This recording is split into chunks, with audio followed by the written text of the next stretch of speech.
Mes 4, en el tiempo del Eterno.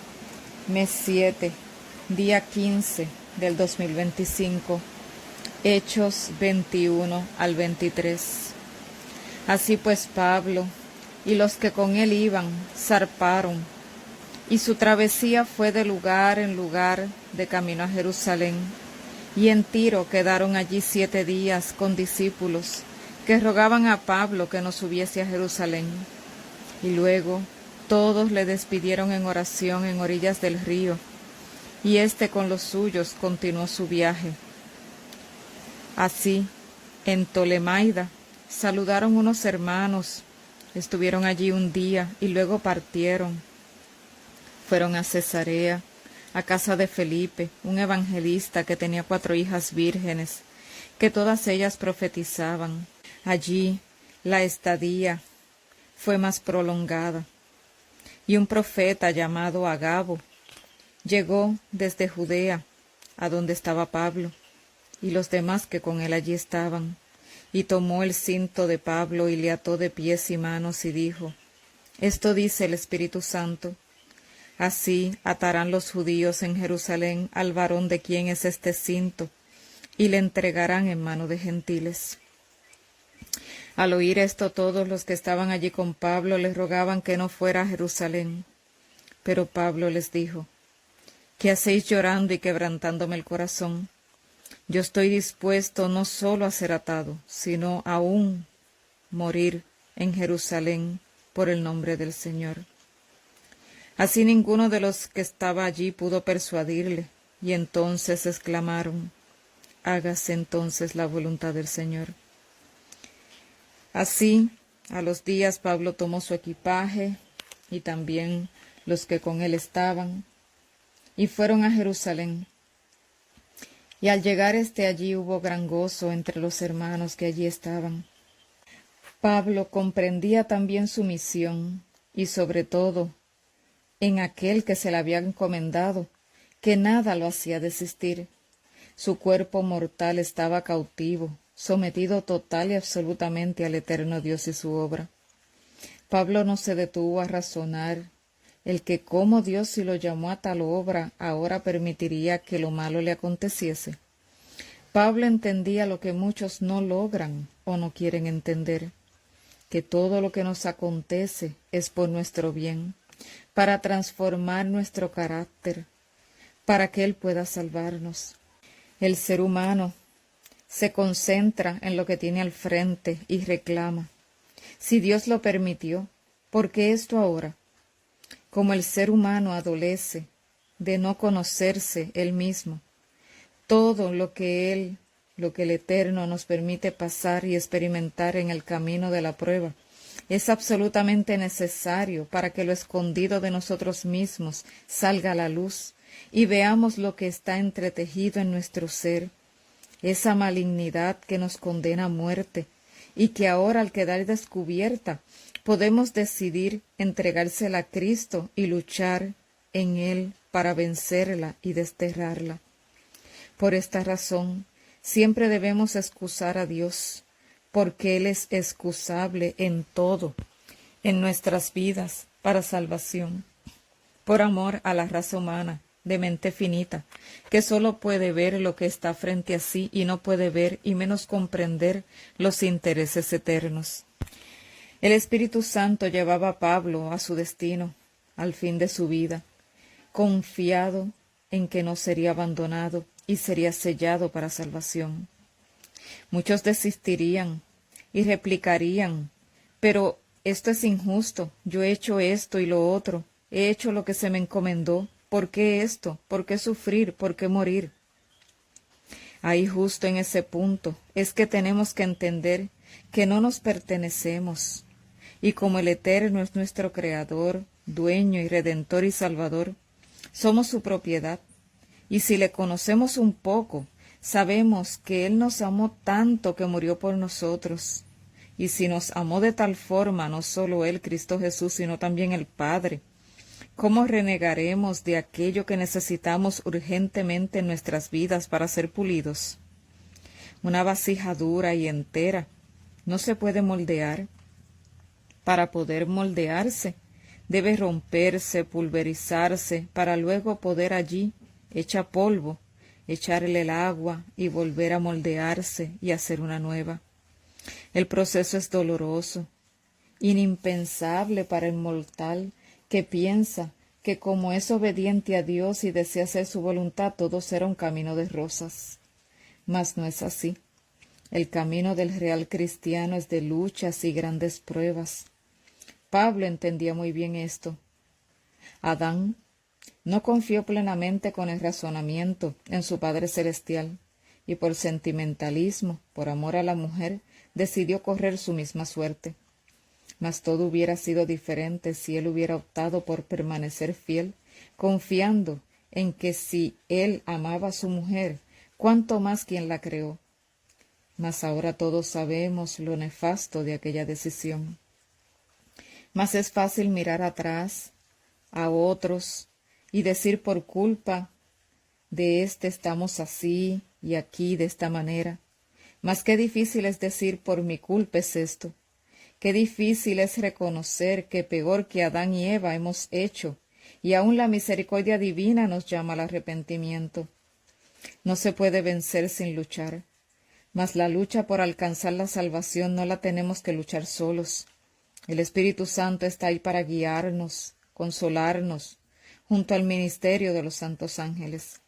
Qué maravillosa sorpresa veremos allá, cuando conozcamos a profundidad por siempre el ministerio de la salvación, en pro de nosotros los mortales, cuando sea desplegado ante nosotros con toda plenitud, donde el Padre, el Hijo, el Espíritu Santo y los ángeles ministradores, todos, en sus diferentes encomiendas, hicieron en Cristo Jesús posible nuestra salvación. Ciertamente, el que se eleva en pensamiento a esto, no le importa lo que le pase al cuerpo, pues éste está ya muerto en Cristo Jesús, crucificado con él, pues sólo vive en el Espíritu, y ese nunca muere. Sino que aunque el cuerpo sea azotado, y pare la sangre vital de correr por las venas, y el último suspiro de aire salga de nuestros pulmones, el Espíritu va a Dios quien lo dio, y a los suyos. Él tendrá dicho Espíritu allí reservado, para depositarlo en el cuerpo que él levantará inmortal en aquel gran día, en su segunda venida, donde todo ojo le verá, y podrán ser testigos de esto. Pablo se enfocaba en la meta, pero no obviaba los obstáculos en el camino para llegar a ella. Se preparaba asido de la mano de lo alto para cada una de ellas poderlas vencer, y así recorriendo la carrera de los obstáculos y venciendo en el eterno uno a uno, iba creciendo de victoria en victoria. Esta es la real actitud de los que anhelamos vivir en el mundo de los eternamente vivientes con Cristo Jesús, el Padre, el Espíritu Santo, con los santos ángeles ministradores, pues todos anhelan que seamos vencedores, y día tras día trabajan en pro de esto por nosotros, y así será hasta el fin del mundo. ¿Cómo pues Pablo se amoldaría a lo del mundo y desecharía tan enorme privilegio? Por eso, donde cualquiera, ante una noticia como la del profeta Agabo, correría en dirección contraria, él no cedió, sino que avanzó hacia el frente, como David ante Goliat, como Juan el Bautista ante Herodes, como el más grande de todos, como Cristo Jesús hacia la cruz del Calvario. Pablo contó gozoso a los apóstoles y discípulos creyentes todo lo acontecido entre los judíos y gentiles en su misión por Asia, y todos se gozaron con él. Así pues, le refirieron a Pablo que para evitar los preconceptos se purificara, para ver si así los judíos tendrían aquella evidencia de que él era guardador de la ley y que las cosas que habían dicho de él allí pudieran darse cuenta que no eran ciertas. Pablo accedió, mas cuando estaba por cumplirse los 7 días, lo vieron los judíos incircuncisos de corazón en el templo, y armaron tremenda revuelta contra él, e incitaron al pueblo hablando mentiras sobre él, diciendo que él introducía gentiles en el templo. Así, como siempre pasa, que la mayoría no son bereanos, sino carretillas, que a donde los empujan ahí es donde van. Tomaron a Pablo, lo arrastraron fuera del templo y cerraron tras de él las puertas. El fin era matarle, mas el tribuno y los soldados intervinieron, y así pararon de golpear a Pablo. Y fue Pablo atado con 2 cadenas, y estos romanos preguntaron quién era él, pues ni tan siquiera le conocían. Pero toda la multitud, a los romanos preguntar, gritaban algo diferente, y el tribuno no podía entender nada. Así el tribuno le pidió explicación a Pablo, y luego de decirle que era judío, procedente de Tarso, pidió que por favor le permitiera dirigirse al pueblo. Ciertamente, Pablo no era rencoroso, no guardaba enojo, sino más bien se compadecía de aquellos que él le veía con los ojos que Dios le permitía que viera. Y lo que veía era una turba manipulada por el clero, por la conferencia general de aquel entonces, que los manipulaban a su antojo, haciéndoles creer que el matar a Pablo sería para gloria y honra de Dios, cuando esto era un vil engaño satánico. Mas lo que fue es y será, y así muchos son y serán incitados por los de renombre a dar muerte a los verdaderos hijos de Dios, y los que no son verianos, los que no son entendidos, se prestarán a las más viles acciones creyendo las palabras de mortales que les dicen que eso es plan divino. Triste situación del mortal cuando toma de guía de su vida a hombres y no al Dios eterno. Así pues, le fue permitido a Pablo el dirigirse al pueblo. Y éste hizo señal de silencio al pueblo y les habló en hebreo y les dijo, escuchad mi defensa. Y cuando éstos le oyeron hablar en hebreo, aún más se callaron.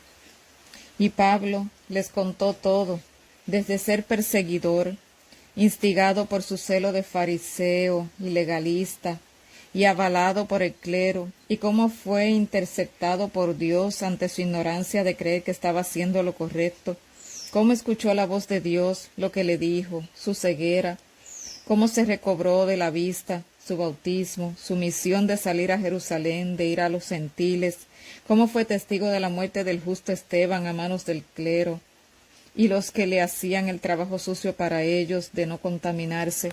Todo esto fue desplegado ante aquellos que allí, enfurecidos y cegados, buscaban la muerte de Pablo. Pero ellos no quisieron escuchar más, y escucharon hasta la parte donde él les habló de la muerte del justo Esteban. Y comenzaron a gritar, quita de la tierra a tal hombre, porque no conviene que viva. Y comenzaron a quitarse sus ropas y echar el polvo al aire, y el tribuno mandó a que lo interrogaran con azotes, para ver por qué el pueblo clamaba así de esta manera contra él. Así, cuando le ataron con correas, Pablo dijo al centurión, ¿os es lícito azotar a un hombre romano sin ser condenado? Así el centurión dio aviso de esto al tribuno diciendo, cuidado con lo que harás, pues este hombre es romano. Así el tribuno fue rápidamente donde Pablo y confirmó esto, pues Pablo le declaró que era de nacimiento su ciudadanía romana. Así pues temió al tribuno y lo desataron y no le azotaron más. Y al día siguiente, queriendo saber el por qué los judíos le odiaban tanto y le acusaban, mandó a llamar a los príncipes de los sacerdotes y a todo el concilio, y puso a Pablo frente a ellos. Mas no hay peor ciego que el que no quiere ver. Y Pablo habló que él con buena conciencia había vivido delante de Dios hasta ese día. Y el sumo sacerdote Ananías le golpeó en la boca. Y Pablo le dijo, Dios te golpeará a ti, pared blanqueada, pues tú estás sentado para juzgarme según la ley, y contra la ley me mandas a golpear. Y le dijeron los que estaban allí con él, con este sumo sacerdote Ananías, ¿insultas al sumo sacerdote de Dios? Y Pablo replicó, no sabía que él era el sumo sacerdote, pues escrito está, no maldecirás al príncipe de tu pueblo. Así Pablo se pudo dar cuenta que allí habían dos bandos, saduceos y fariseos. Y les dijo: yo, siendo hijo de fariseo, de la esperanza y de la resurrección de los muertos soy juzgado. Y esto desató grande conflicto entre ambos bandos, pues los fariseos creían en la resurrección y los saduceos no. Y los fariseos no hallaban causa de arresto y muerte, y los saduceos decían que sí por ser blasfemo. Y gran tumulto se levantó, y el tribuno temió que Pablo fuera despedazado por ellos, y ordenó a los soldados que lo llevaran a la fortaleza. La ley decía: no maldecirás al príncipe de tu pueblo. Pero este príncipe, el sumo sacerdote Ananías, ya estaba maldecido por Dios, y la profecía de Pablo sobre él se cumplió, pues este hipócrita e inicuo sumo sacerdote fue muerto por asesinos en la guerra judía. Vemos también que todos fueron llamados para presentarse ante el tribuno y Pablo, mas dentro de ellos los desacuerdos eran evidentes, las facciones estaban marcadas, unos creían una cosa y otros otra, y lo que fue, es y será. Hoy dentro de la esdía y nominal hay para las profecías varias interpretaciones según estos oficiales. Mas vemos como el Eterno pasa por encima de todo esto y la maldición cayó sobre este inicuo sumo sacerdote, y cómo unos estaban equivocados en sus creencias. Por esta razón, el que no sea veriano por sí mismo está destinado a cometer los mismos errores y tener por destino la muerte eterna. Pablo luchó por abrirle los ojos, a costa de su vida si hubiera sido necesario en ese momento, pero todo esfuerzo fue rechazado, mas no fue en vano, pues cuando la palabra de verdad llega es para cortar lo servible de lo inservible, y como ejemplo tenemos lo inservible, que siempre viene desde arriba hacia abajo, desde los que se sientan con autoridad y poder, que se imponen sobre los de abajo para impedir que la real verdad fluya, pues esto expone su manipulación y control, su poder y lucro, por el cual son acusados ante el trono celestial de ser ladrones y asesinos del rebaño. Así Pablo, en la cárcel, el Señor se le presentó y le dijo: ten ánimo, Pablo, pues como has testificado de mí en Jerusalén, así es necesario que testifiques también en Roma. No importa cómo se revuelca el clero y sus ayudantes inicuos, el plan de Dios siempre se cumple. Y el enemigo, que no se hace nunca esperar, usó más de 40 hombres para que hicieran voto, judíos incircuncisos, jurando que no comerían ni beberían hasta que hubiesen dado muerte a Pablo. Los que cada sábado leían la ley, donde dice no matarás, planeando matar, ciertamente esto se repite vez tras vez, y está por volver a suceder. Así, tramando contra Pablo la trampa para matarle, el eterno Dios propició que el sobrino de Pablo escuchase del complot y dio aviso a Pablo, y Pablo al centurión, y el centurión llevó el joven donde el tribuno, y esa misma noche Pablo fue llevado a Félix, el gobernador, con carta de parte del tribuno explicándole lo sucedido. Así éste lo recibió y lo encarceló hasta que llegaran los acusadores. Así es Dios. Su palabra se cumple en nuestras vidas, aunque el ser humano no vea cómo esto pueda ser posible. Aunque el infierno ruja ante nosotros, debemos permanecer sobrios, con fe inquebrantable, porque sabemos en quién hemos creído, y porque otros no puedan ver o no quieran ver la verdad. Esto no quiere decir que la mentira va a prevalecer y la verdad va a caer. Esto jamás será. La verdad prevalecerá por encima de todo, porque la verdad es Cristo Jesús, es su palabra, es su evangelio. La verdad testifica para salvación, pero también juzga para perdición. Para salvación para el que la acepta y para perdición para el que la desecha. Lo de ayer no es diferente a lo de hoy. Si Pablo hubiera tenido su yo vivo, a la primera hubiera desistido, pues el maligno le dio con todo. Pero no vivía él, sino Cristo Jesús en él. El viejo hombre estaba muerto, y renació en él el nuevo hombre por gracia de Cristo Jesús, por su justicia y misericordia. Ya Cristo Jesús vivía plenamente en él. Y así el que vive en Cristo Jesús no le importa lo que le hagan al cuerpo. Lo único que le importa es que su espíritu sea fiel a su dueño hasta el final. Así pues, entendiendo esto, sabemos que los que viven en la carne flaquean y mueren, matando así el cuerpo y condenando a muerte al espíritu. Mas los que viven en el espíritu en Cristo Jesús no solo salvan el espíritu, sino también el cuerpo, y éste glorificado en nuestro Salvador y Redentor. Este misterio es digno de entender, pues de esto depende la vida o la muerte eterna. Elegidos soy la vida, dice el Señor, para que viváis eternamente con Él. Amén.